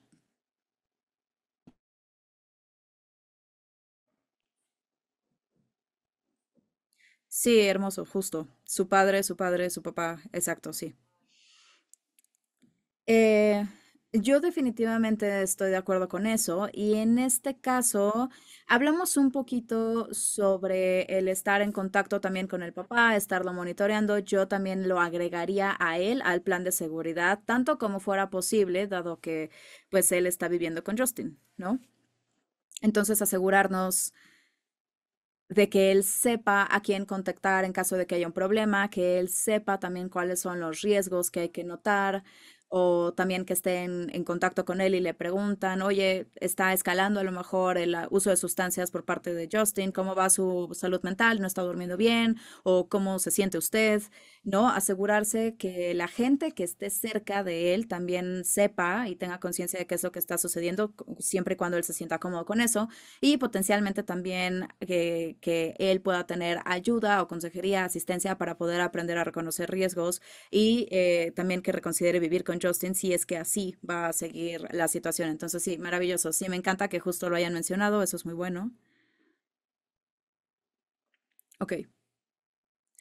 Entonces, ahora que ya hemos identificado los factores de riesgo en este caso, sí hemos pensado en, bueno, ¿cómo lo queremos manejar basándonos en ese riesgo, ¿no? Entonces, ya tenemos, la intención es tener estrategias ligadas a todos los factores de riesgos y cómo es que entonces esta evaluación nos puede ayudar a pensar en el nivel de riesgo, cómo puede indicar lo alto que está el riesgo aquí. Bueno, pues esta guía, Hope, lleva al evaluador a pensar en estos factores de riesgo a lo largo de los 4 dominios y también el nivel de manejo de gestión que se tiene que implementar y también hace que el evaluador llegue a una decisión de el riesgo general que puede ser bajo, moderado o alto. Entonces, lo que a mí me gustaría que hagamos es que vamos a sacar una breve encuesta, un breve sondeo y quisiera que por favor piensen, bueno, antes de que empiecen a contestar, ¿cuál es el nivel de esfuerzo que se requeriría para frenar el abuso? Es decir, ¿qué tanta gestión tenemos que implementar? ¿Qué tanto esfuerzo tenemos que poner para poder hacer que Justin pare y deje de tener esta práctica de abuso? Es decir, ¿cuál es el nivel general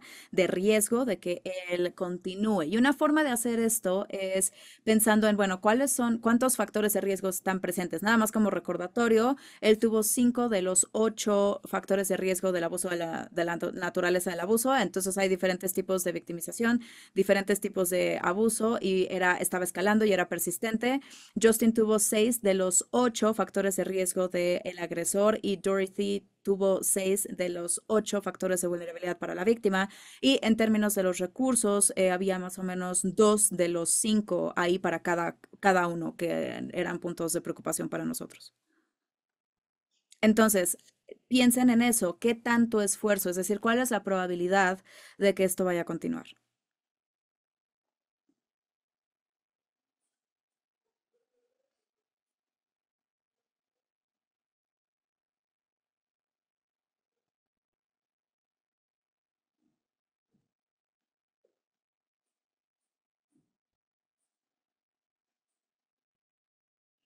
Todavía estamos teniendo algunas respuestas.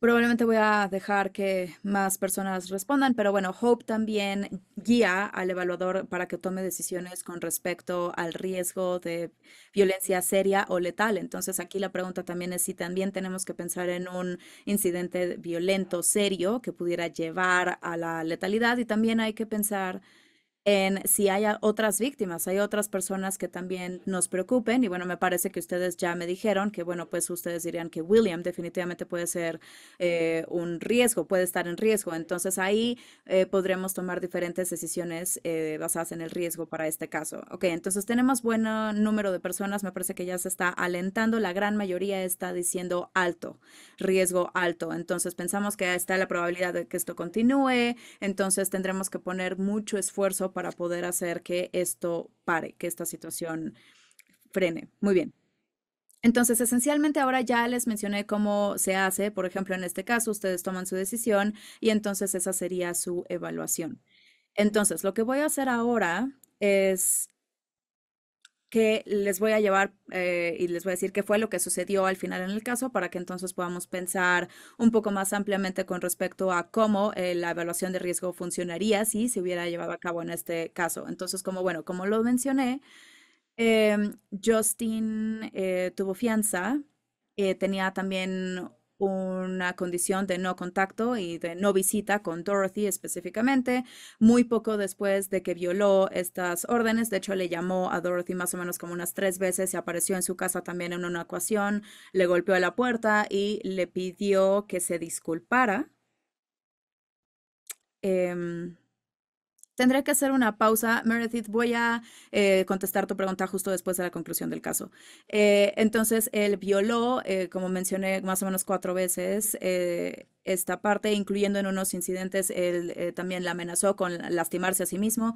Dorothy denunció este tipo de contactos con la policía, pero no hubo ningún tipo de cargo de violación que se haya pues llevado a cabo para ninguno de estos puntos. De hecho, Dorothy contactó a William mientras él estaba viviendo ahí, Justin todavía, para ver cómo estaba yendo, pero en realidad no hubo otro tipo de revisiones que yo pudiera encontrar o que me hubieran dicho que se habían llevado a cabo.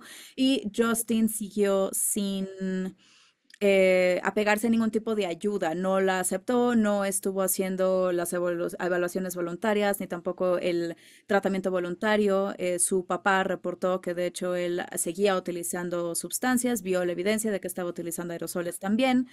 Y me parece que después de contacto, Dorothy dijo que, pues bueno, una vez que ya termine el juicio, yo voy a dejar que regrese a casa, porque no creo que William verdaderamente pues esté bien con la experiencia. Entonces, una vez que ya todo termine con el juicio, voy a dejar que él regrese y viva conmigo. Bueno, eh, nadie identificó, a diferencia de ustedes, a William como una preocupación, nadie lo revisó, nadie preguntó cómo estaba, si a lo mejor todo estaba bien, y si era la persona adecuada para que su hijo viviera con él. Desafortunadamente lo que sucedió fue que menos de 2 meses después de la agresión que tuvo con Dorothy, Justin atacó a su padre y lo mató en su casa. Él dijo que hizo esto porque tuvieron una pelea y entonces que él pensó que William lo iba a atacar a él y entonces por eso él atacó a su padre primero. Hasta donde se sabe, tampoco hay mucha evidencia para sustentar esta formación. Utilizó un arma muy pesada para atacar a su padre, le golpeó varias veces la cabeza. em, eh, o sea, era claro lo que él quería hacer en esa situación por la selección del arma que tenía y también por considerar la edad del padre, 73, él en sus 30 ya tardíos. El padre estaba en tratamiento de cáncer, entonces me parece poco factible que la descripción suya del evento, de que el papá lo atacó a él, fuera realmente precisa, también a la luz del historial. Este caso conllevó una revisión de homicidio por violencia doméstica. Se revisaron los problemas de crianza, los problemas de acceso al sistema y creo que podemos ver, cuando menos desde nuestro análisis, que el tener más conocimiento de los riesgos, más valoraciones del mismo y más gestiones del mismo, potencialmente pudieran haber sido útiles en este caso. Ejemplo, en este caso había dos condiciones y todo el tema del tratamiento voluntario. Me parece que, a ver, déjeme ver cuánto tiempo llevo en esto, casi una hora hablando de todo esta temática más el caso. Obviamente definimos muchísimos más factores de riesgo en conjunto. La mayoría de ustedes también lo identificaron como un caso de alto riesgo, cosa que es cierta en esa identificación. También diferentes estrategias de gestión y lograron identificar también al padre como una víctima potencial, cosa que nadie más hizo en este caso. Fue un muy buen argumento para tener mayor conocimiento de estos casos, una mayor gestión de riesgos que pues obviamente pudiera ayudarnos a evitar estos desenlaces fatales, ¿no? Porque ya que lo reflexionamos, ya que evaluamos todos los temas del riesgo, pues empieza ese audio. La pregunta de Meredith por ahí es, ¿quién está efectuando esto en el día a día? El tribunal pudiera incluir algunos o todos en una orden judicial, pero ¿quién facilita la asistencia, sobre todo cuando los integrantes clave de la familia son víctima y victimario? Meredith, ¿a qué te refieres en el término de la evaluación de riesgos como tal? O sea, ¿quién la hace? O bien, ¿quién es el que se encarga de ejecutar las estrategias de gestión? Ya respondiste que es quien lleva la gestión. Ok. Un punto que no pude detallar tanto por el tiempo es que cuando yo creo un plan de gestión, reviso e identifico quiénes debieran estar abordando o llevando los diferentes componentes del plan. Es decir, pudiera ser el servicio de libertad condicional o probatoria, quien lleve una buena parte. Claro, también podríamos decir en las partes victimales, puede ser el enlace victimológico, el trabajador o trabajadora social, a lo mejor otra persona que esté involucrada, puede ser otro familiar incluso. Para el monitoreo, pues se identificaría al médico general y otros profesionales de la salud que hagan estas revisiones.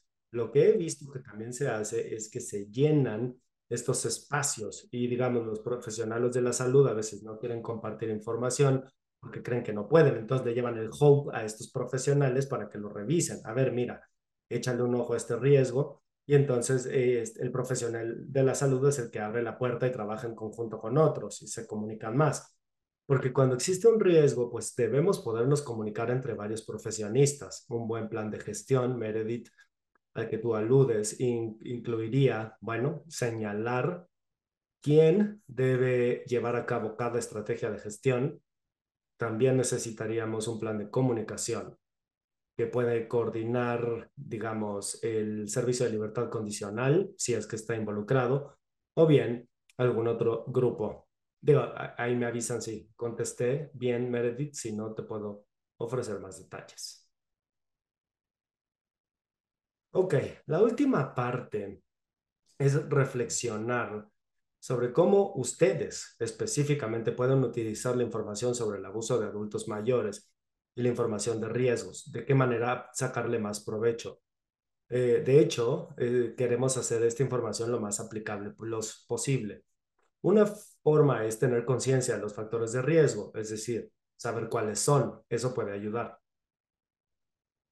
El caso que acabamos de revisar establece cómo estas cosas pueden servir para identificar varios factores de riesgo presentes en el caso como este, porque hubo varios, y también nos puede ayudar a ver qué tan elevado es el riesgo cuando los vamos detallando.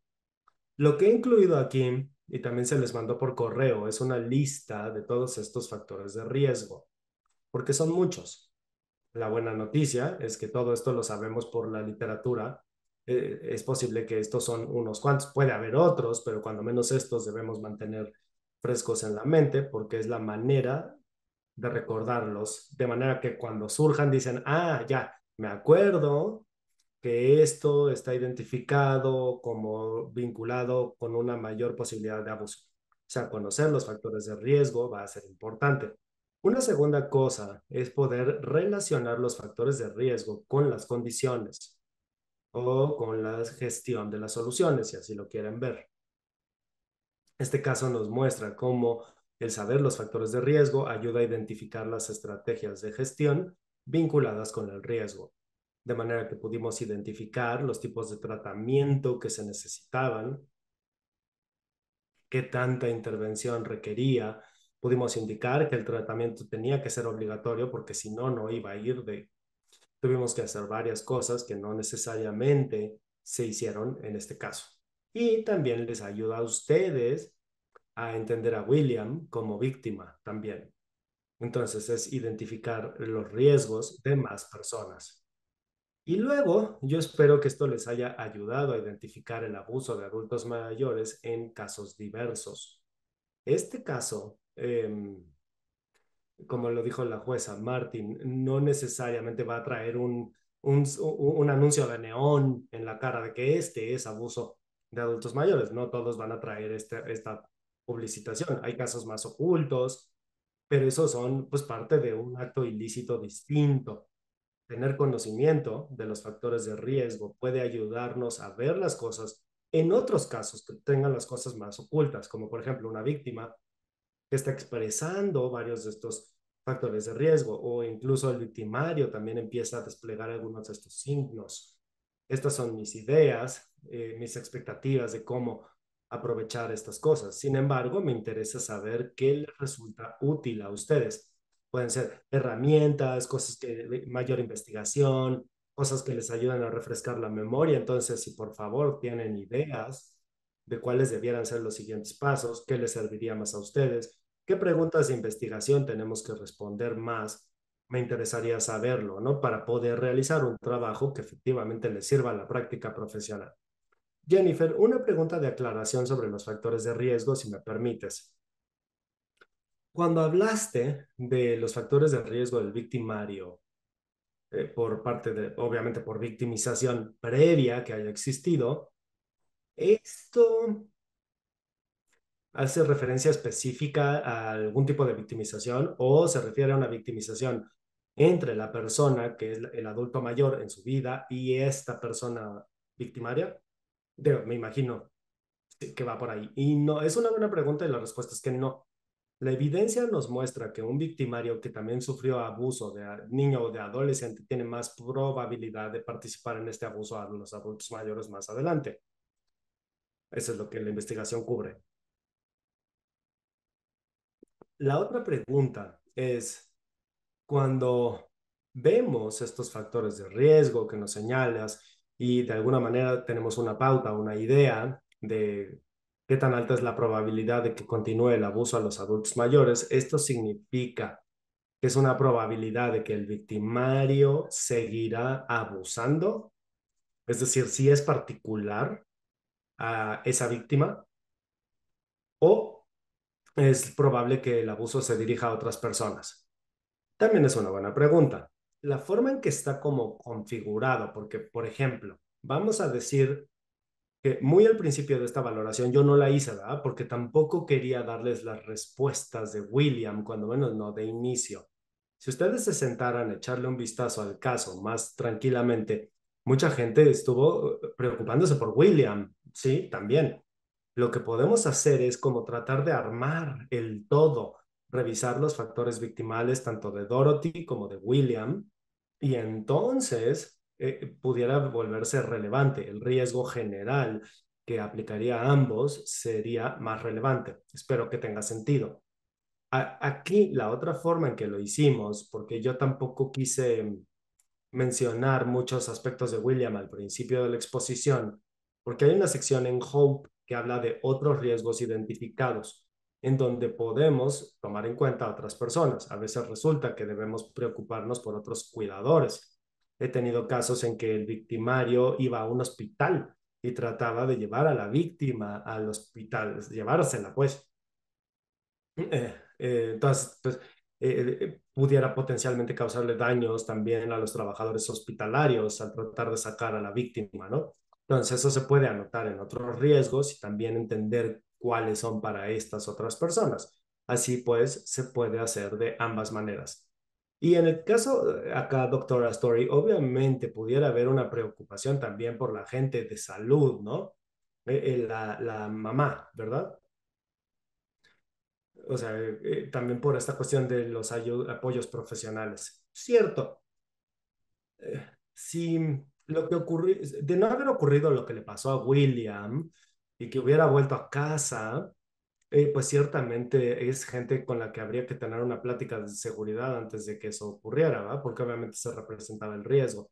Ahora, yo probablemente estaba un poco sesgada en este caso porque conocía el resultado, ¿no? O sea, sabía cómo terminaba la historia, pero es un muy buen punto. Definitivamente también habría que gestionar ese riesgo. Y potencialmente es un peligro para los demás en general, ¿no? Porque ya había un historial pasado de agresiones contra otras personas en el pasado. Exacto, y eso a lo mejor solo se detuvo porque él estuvo ya muy, muy aislado, ¿no? O sea, por la falta de contactos sociales, lo cual pues incrementaba el riesgo en contra de Dorothy, ¿verdad? Pero potencialmente estos comportamientos de agresiones contra otras personas en su vida eran un punto.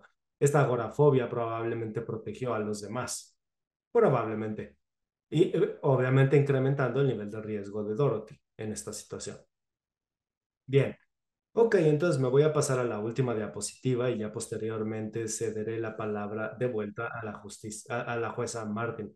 Bueno, usted me acaba de decir ministra, soy jueza, más, digo, está bien, ¿no? Que me digan ministra, pero en realidad fui jueza. Gracias, no se preocupe. Ok, el rol del juez en la evaluación de riesgos.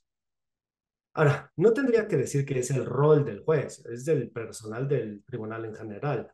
Tenemos muchas disciplinas que se integran a este webinario esta tarde, cosa que me da mucho gusto, porque todas nosotras y nosotros tenemos que asumir la responsabilidad de nuestra función.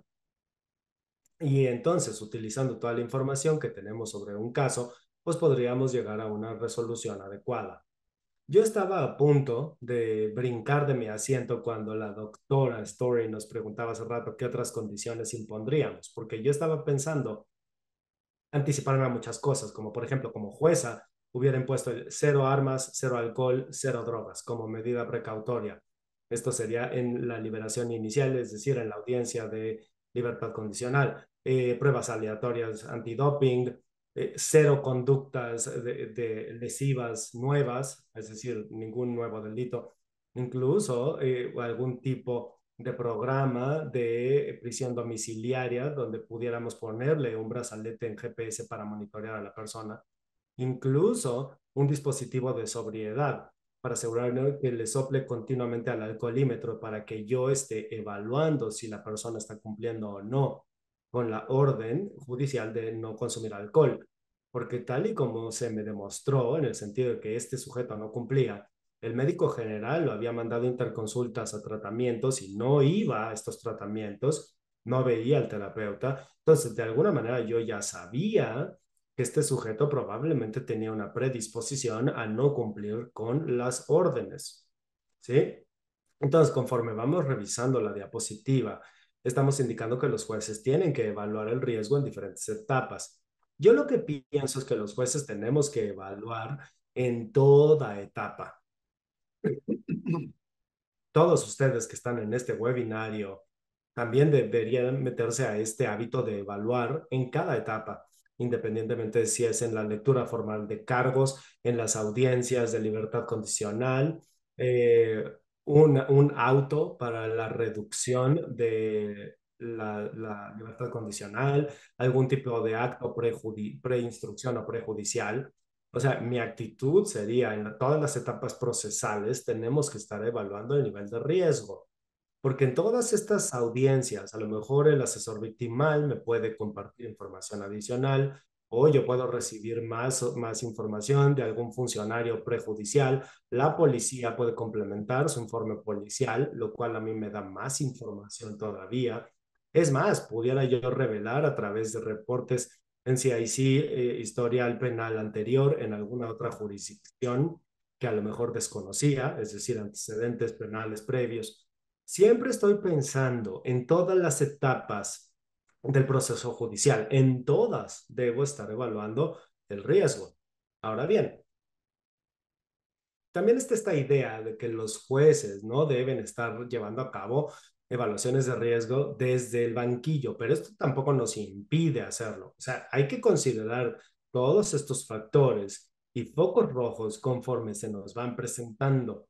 Lo que quiero que entendamos es que la evaluación de riesgo desde el banquillo del juez puede ser complicado por el volumen de asuntos que tenemos, el nivel de juicios que hay. Es prácticamente imposible hacer esta valoración cuando a lo mejor tenemos 300 casos y muchos son de delitos menores que a veces sacamos rápidamente, o a lo mejor hay lecturas de cargos, a lo mejor hay otro tipo de audiencias en las etapas judiciales. Hay gente que quizás tenga un mejor expertise y conocimiento, digamos, un terapeuta como tal, un asesor victimal que tiene mucho más información inicial del caso que lo que tiene el juez y que pueda ofrecernos efectivamente una evaluación de riesgo más a fondo. Esto no significa que si uno como juez en algún momento por temas de educación propia, capacitación o familiaridad y que incluso estamos recibiendo instrucciones sobre la herramienta de evaluación de riesgos, no significa que no podamos considerarlo nosotros también.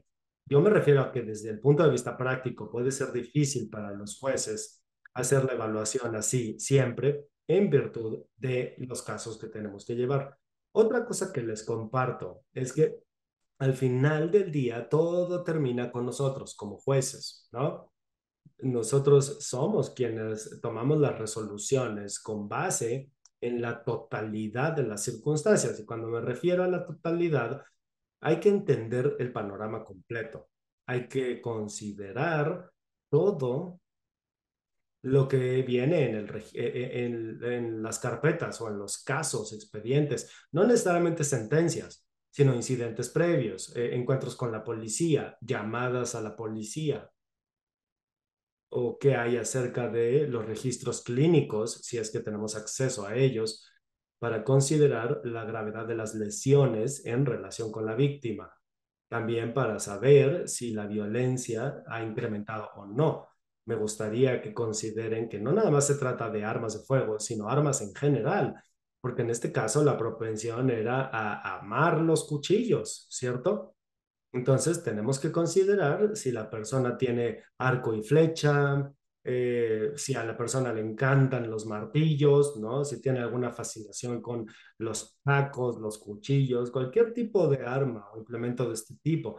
También ver si ha habido o no amenazas y más importante aún, de qué manera se siente la víctima respecto del nivel de amenaza.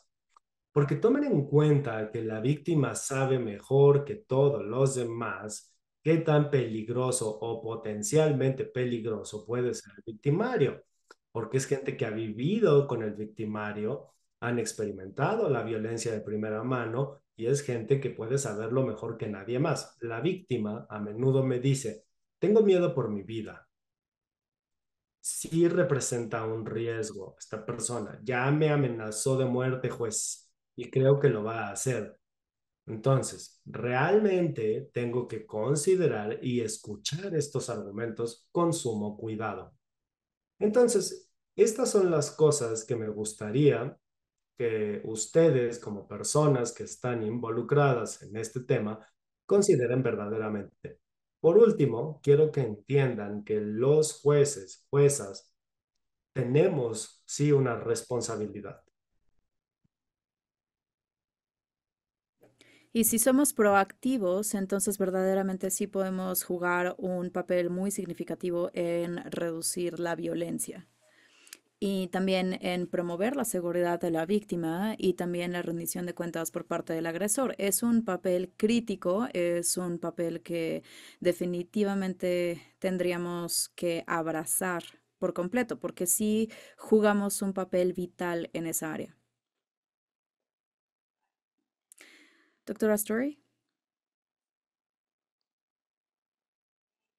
¿algo más?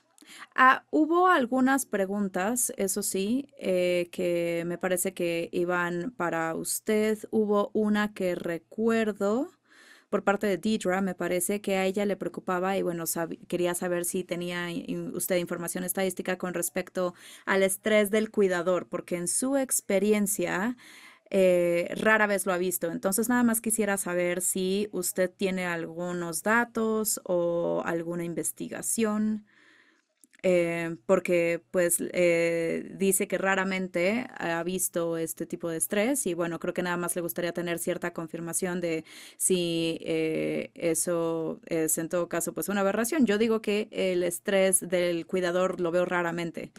Yo diría en cuidadores, a lo mejor de una forma que a lo mejor no llega a los juzgados, sí podemos ver.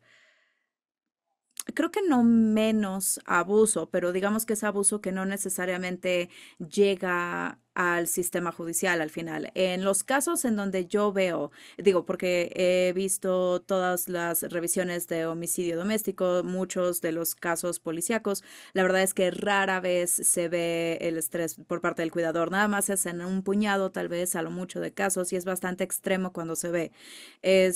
Muchas veces son el cónyuge, por ejemplo, y uno de ellos tiene problemas de salud y entonces está cuidando a la otra persona que tiene una necesidad muy seria con respecto a que le ayude a cumplir sus necesidades y hay marcadores de que se abruman, digamos, cuando sucede, pero la verdad es que sí es algo raro, no se ve tanto y definitivamente no es la razón principal del abuso. Sí, exacto, y no estamos diciendo que no exista un estrés o que esté involucrado, obviamente, al cuidar adultos mayores. Ninguno de nosotros estamos tratando de decir que no hay estrés, pero hay estrés, por ejemplo, también con cuando cuidamos a niños chiquitos bajo la edad de 5 años, si son mellizos o si son pues más, definitivamente puede ser a veces una pesadilla, pero nunca justificaríamos el abuso infantil nada más por cuestión del estrés. Entonces, lo que estamos tratando de decir es, aunque el cuidado para una persona puede ser estresante, eso no es una excusa para el abuso de personas mayores.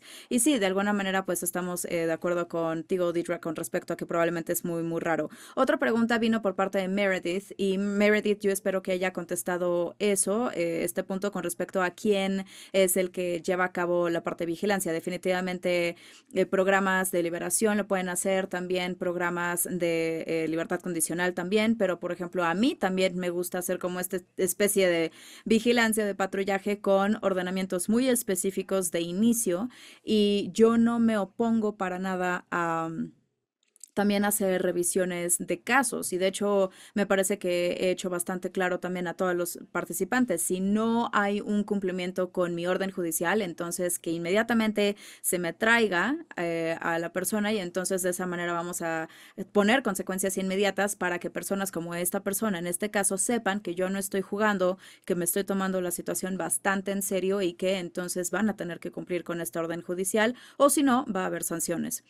Sí, que la verdad hubiera sido maravilloso en este caso, ¿no? Sí, definitivamente, porque la verdad es que no hubo atención en ese sentido, no estaba tomando ningún tratamiento que se estaba ofreciendo ni nada, entonces había muchas posibilidades de intervención, me parece que se perdieron. Sí, y de hecho, esa primera liberación, digamos, con la fianza, yo nunca, bajo ninguna circunstancia, únicamente ejercería esas dos órdenes judiciales. Digo, está claramente no es adecuado, no es suficiente, tampoco considerando todos los focos rojos, digamos, que tenía este caso. Sí, estoy de acuerdo. Creo que es casi como si no hubieran visto ninguno de los focos rojos, ¿no? Como que no los vieron. A William tampoco vieron ninguno de los problemas que iban a surgir, que bueno, espero que es algo que se pudiera evitar al entender estos factores de riesgo y entonces, pues que pueden llegar a ser bastante obvios y se ven y entonces se sabe que se tiene que poner algo, se tiene que implementar algo. Me pregunto, digo, no específicamente para este caso, pero en general, en la investigación que ha realizado y el trabajo que ha tenido también con el abuso de personas mayores en general, ¿cuáles son algunas cosas que tal vez ha notado que pudieran considerarse factores, digamos, de protección para adultos mayores? O, por ejemplo, como a veces decimos para los niños, que pueden ser factores de resiliencia, ¿no? Pero también para niños que están expuestos a la violencia. Entonces, no sé si hay cosas que a lo mejor vengan a su mente que piense que pudieran ser protectoras, digamos, o tener ese papel en general.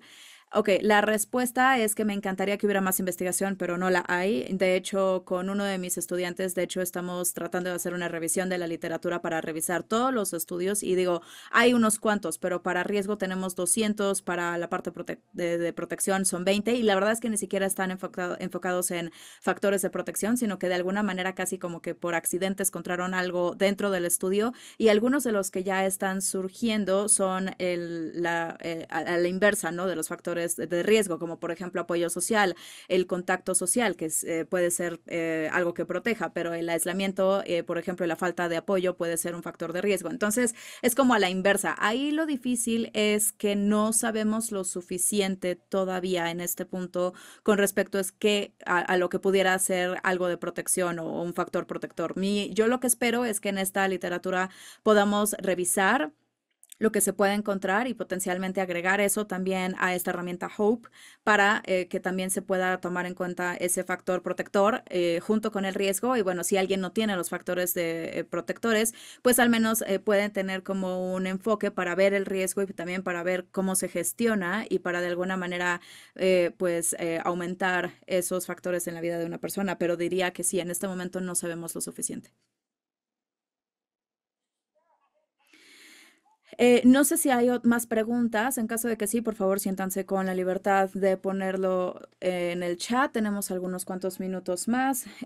Yo tengo una historia muy curiosa que me gustaría compartir. En las reuniones familiares yo siempre se les dice, ¿no? Que a los miembros de su familia amen a sus niños, pero cuando cumplan 21, pues que ya les quiten las llaves y cambien las chapas y con eso pueden asegurar que haya cierta seguridad. Y aparte, yo siempre le digo a la familia y les digo que tengo esta filosofía que yo le digo a mis dos hijos, que yo tengo a mi abogado en una llamada rápida y voy a cambiar mi testamento frecuentemente. Entonces también que pongan atención, digo, obviamente es una broma cuando estoy diciendo esto con los miembros de mi familia, pero muchas veces se sorprenderían del número de personas mayores en la planeación de seguridad que se nos olvida decirles este tipo de cosas. Está bien si cambian las chapas de la entrada, si tienen dificultades con una persona que tiene abuso de sustancias por su seguridad, puede ser que necesiten cambiar las chapas. Eso tendría que ser parte también de la planeación de seguridad.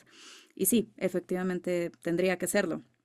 Sí, y creo que también darle a una persona ese permiso de protegerse primero, ¿no? Para dejar de participar en este tipo de comportamientos en donde hay una lealtad excesiva al punto en donde se están poniendo en riesgo. Digo, está bien, siguen siendo un buen padre o madre, pero también tienes que protegerte tú. Si algo te sucede a ti, no puedes proteger a nadie. Entonces, sí, totalmente. Y creo que ese es el punto en donde no se puede subestimar que esa lealtad excesiva con la que a veces amamos a nuestros hijos y siempre los queremos proteger, siempre queremos estar ahí para ellos, queremos hacer todo lo que podamos para ayudarles y por ellos, pero conforme empiezan a crecer y llegan a ser adultos, pues puede ser que también desarrollen problemas con abuso de sustancias o alcohol, o a lo mejor son ladrones. Y entonces en esos casos, pues uno tiene que protegerse a sí mismo.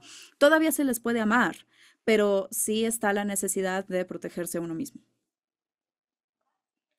Ok, no estoy viendo ya ninguna pregunta en el chat, entonces no sé si alguna de ustedes tenga algún pensamiento o reflexión final que quisiera compartir.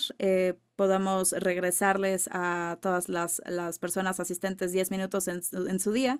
Bueno, creo que nada más me gustaría decir que aprecio mucho poder haber hecho esto, me gustó mucho, me impresionaron también los comentarios en el chat, entonces aprecio muchísimo que la gente se haya conectado, que piensen en el nivel de riesgo. También fue muy bueno ver la cantidad de personas que reconocieron a William como un riesgo, eso fue sumamente positivo y realmente lo digo en serio cuando digo por favor manténganse en contacto, por favor háganme preguntas de investigación, pregúntenme sobre cosas que podemos hacer, qué podemos hacer mejor también en la práctica, porque a mí me gusta mucho guiar mi investigación basándome en qué es lo que necesita la gente y qué es lo que tiene una aplicación en la práctica. Entonces, pues eso sería de mi parte. Doctora Story, yo quisiera decir que de hecho este es un grupo bastante avanzado. A mí también me impresionaron las respuestas, las preguntas. Entonces, muchísimas gracias a todas, a todos por participar y también por ser tan considerados igualmente con sus respuestas. Y muchísimas gracias también a la jueza Martin y a la doctora Story por guiarnos el día de hoy. Definitivamente fue una oportunidad excelente de aprendizaje. Y bueno, pues nos encantaría seguir escuchando de ustedes. Así que muchísimas gracias por haber estado con nosotros. Y gracias también a todos nuestros colaboradores en el Tribunal, el Consejo Nacional de Jueces. Les agradecemos muchísimo por su participación. Les vamos, de hecho, también a mandar un link con las diapositivas en cuanto termine esta llamada. Si alguien tiene alguna duda, por favor, siéntanse con la libertad de contactarme. Yo soy Jennifer White y mi email también está en la pantalla, ahí jwhite@futureswithoutviolence.org, como aparece ahí. Muchas gracias y espero que tengan un día maravilloso. Gracias, gracias a todos.